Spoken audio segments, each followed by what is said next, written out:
You're listening to Project Management Paradise, the ultimate project management podcast.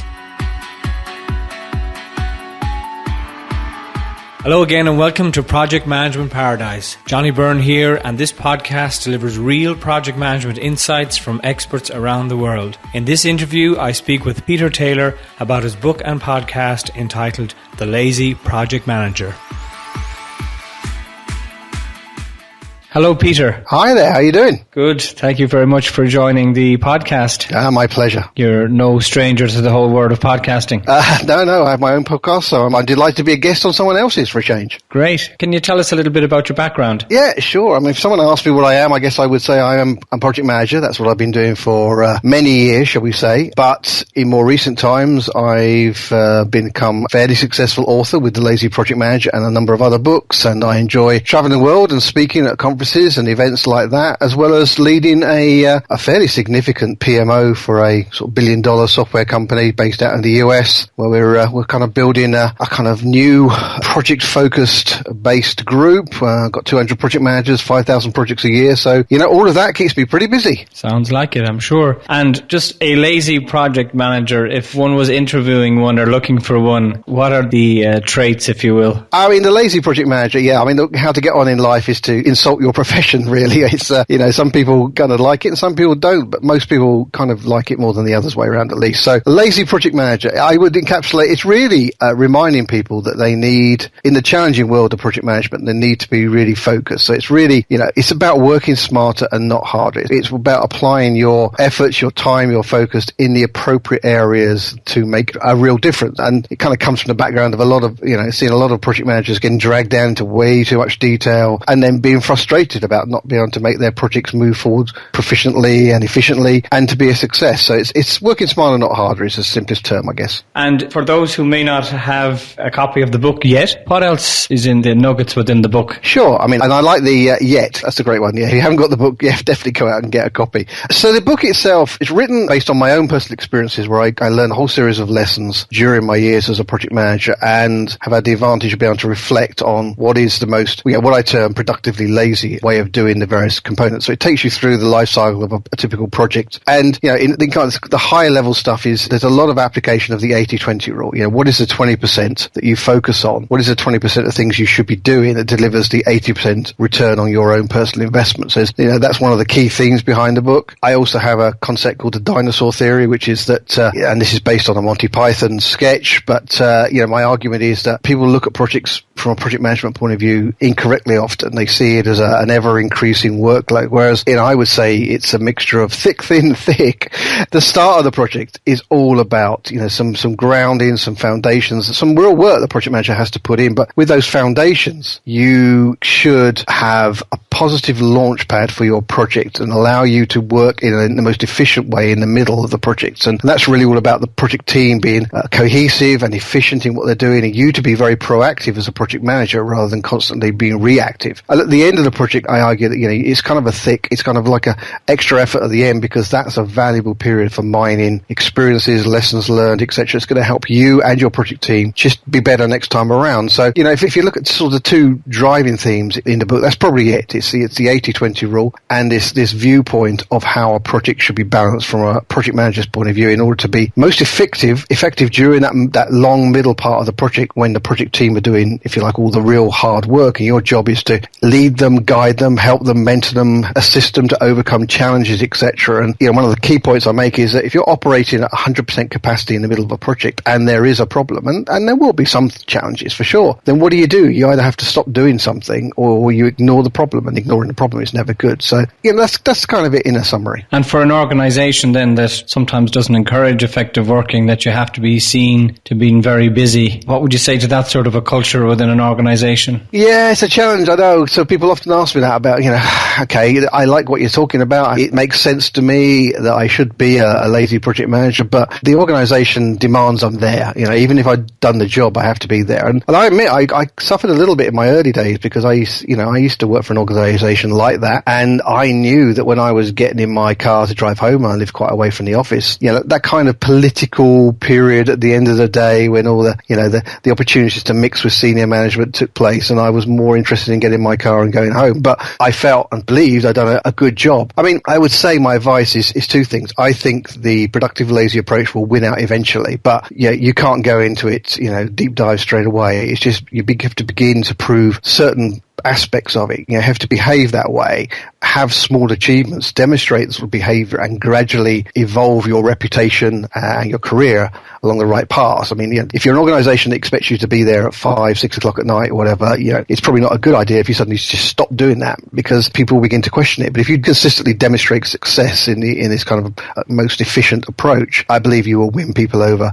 and kind of create a little group inside the organization which hopefully will grow and grow and grow. It's small steps. Don't go crazy. Don't declare you're efficiently and lazy right now and disappear, not to be seen again. Even if you've done a good job, that will be challenged, but do it in small steps and gradually persuade people or convince people that this is a good thing. And have you examples from organizations, from industry of, the changes that have happened, the efficiencies that have been introduced with this methodology? Yeah, there was one organization which was a kind of pseudo-government organization that was very stuck in its old ways, and there was an advantage, there was an opportunity through a fairly significant it was a program of activity to bring in new technology and overhaul the processes that are in place. And some of these were quite old. And one of the things you find, I talk about this a fair bit, which is, quality assurance, for example, has to bring about, improvements in quality. And you have this classic in many organizations where there's been a problem, so they kind of put, if you think about it, you hurt your finger, so you put a plaster on it, and then you bang your hand, so you put a bandage around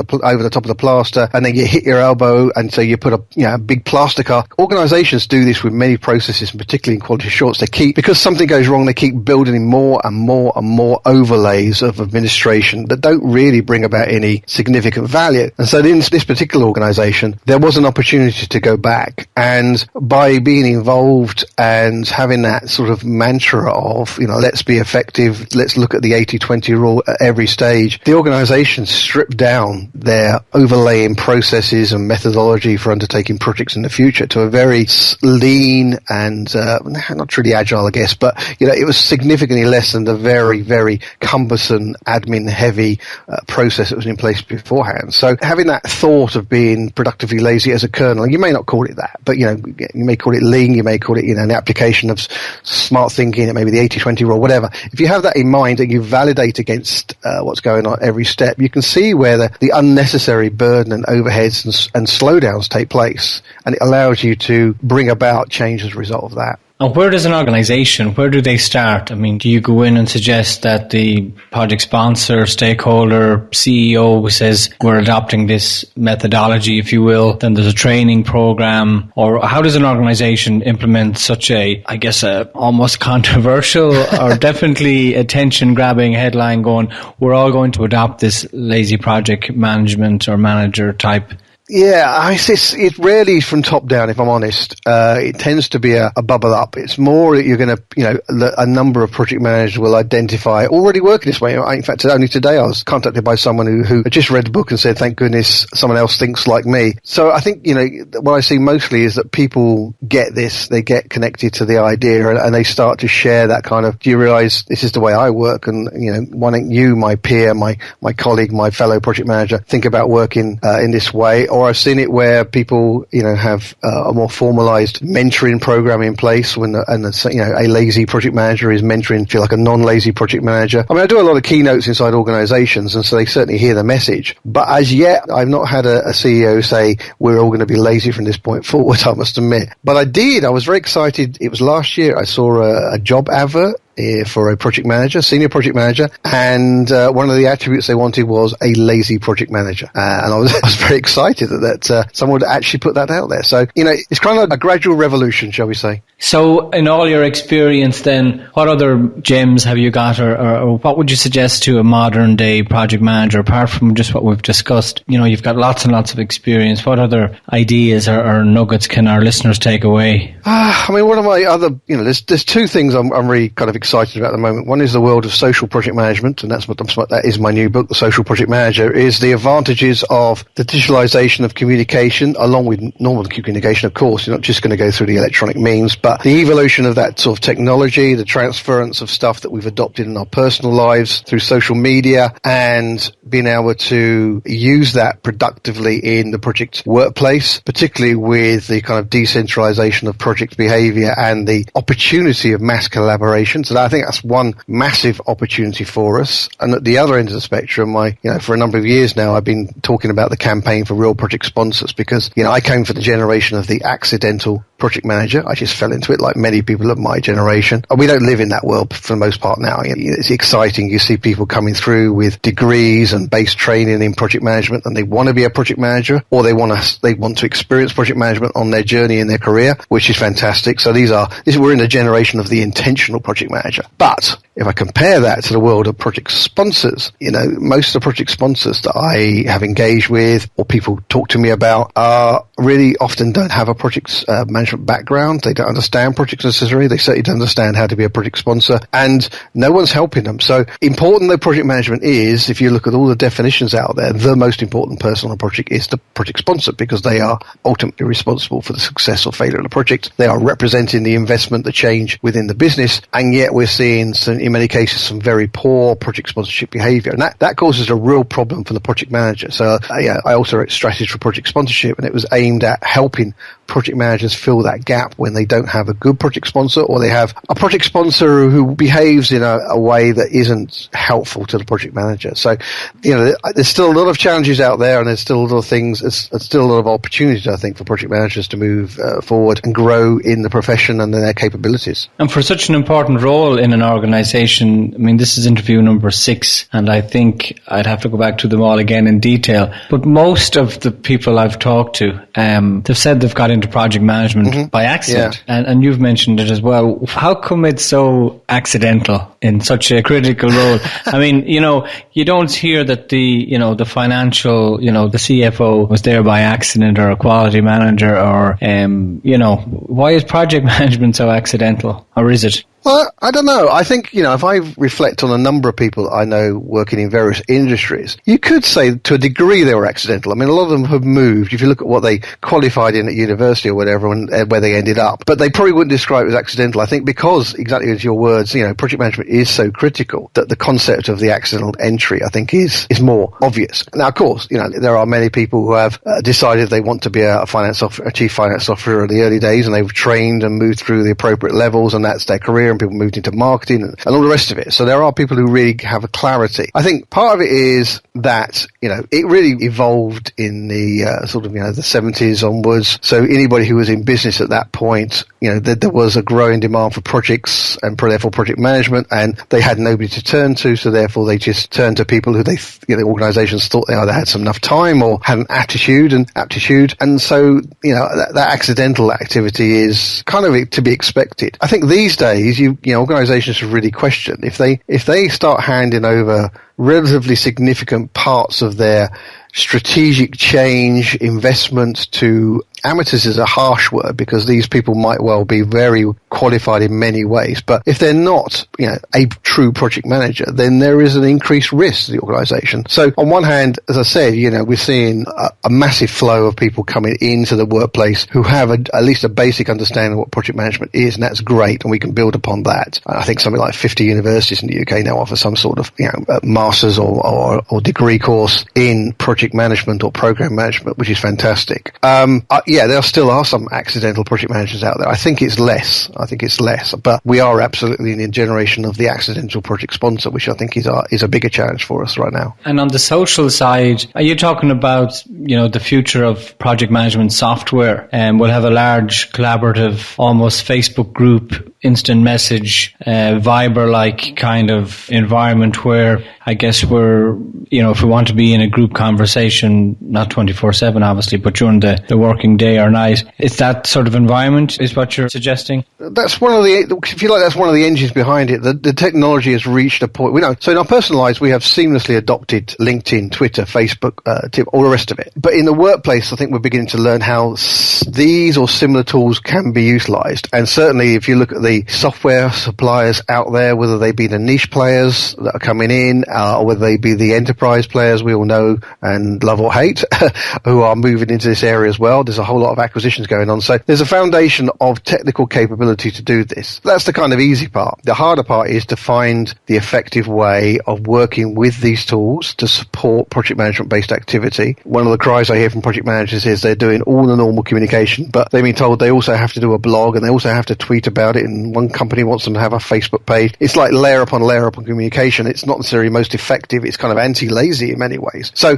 one, we've got to find the right way of using these tools, and the harder part is the letting go part, which is the decentralization. We want a degree of governance for our projects, of course, and projects and industries will vary in their expectations there. But the value of this is the speed of communication, the ability to have this mass collaboration, the kind of self-balancing, self-correcting governance that can take place. But the project manager has to learn to trust the project team, to kind of let go of control to a degree, to be involved but not to be a blockage to that kind of communication, and to allow the value to come through. I mean, all the time you are centralizing and controlling, these tools are pretty much useless. You might as well just go back to the old traditional way. But, you know, this concept of the allowing the full community of project team members to interact freely and openly and have that trust and belief that the result will be better and there will be faster problem-solving activities, there will be faster decision-making, there will be higher quality decision-making and input, then that's the kind of learning curve that the project manager of today has to go through. But I do believe the benefits are going to be significant. Yeah, and it's probably not the norm just yet, but have you seen anybody using it yet, or is it still very, very... Oh, no, it is being used. I mean, my own organization, we're on that learning curve. You know, we have a tool. We happen to use Salesforce as a kind of customer relationship and sales engagement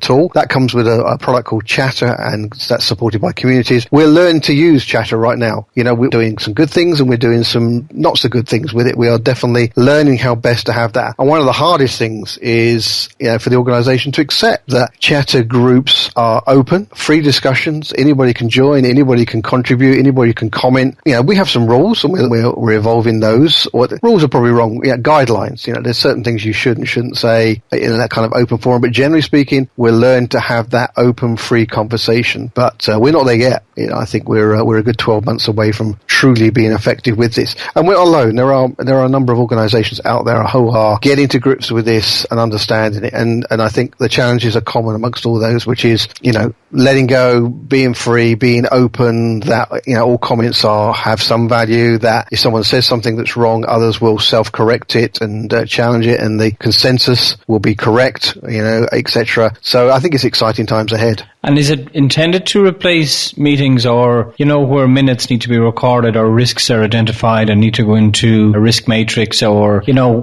where is it recorded, or is it meant to be recorded, or is it just more an efficient way of not doing meetings? Well, the tools themselves are effectively an audit trail because the conversations are stored, obviously. But that's the key really is, you know, is there going to be a project where a project manager would just never have any of those standard governance, sort of tools and processes? No. But, you know, can you reduce them? Yes. Are there still a requirement for some decisions to be recorded formally? Yes. Do you still need to do risk? Absolutely. But if you think about it, you're doing your risk exercise at the front of the project. Well, typically that's done with a group of people in a room, for example, or maybe a few people on a conference call. Well, think about it in this model. Well, you can perhaps still do that, but then you could send out that idea of the risk situation to a mass audience through these kind of social tools for comment and input and clarification and improvement, etc. So I think it is finding that right balance between centralized control and decentralized collaboration. When you find that right balancing point for your project in your particular organization, in your industry, then it will be effective. But going too far one way or the other is not going to deliver the benefits of the social world. Sure, it's something definitely to keep an eye out and to be, for all project managers and sponsors, it's something to keep an eye out on for sure. If people want to find out more about you, Peter, where should they go?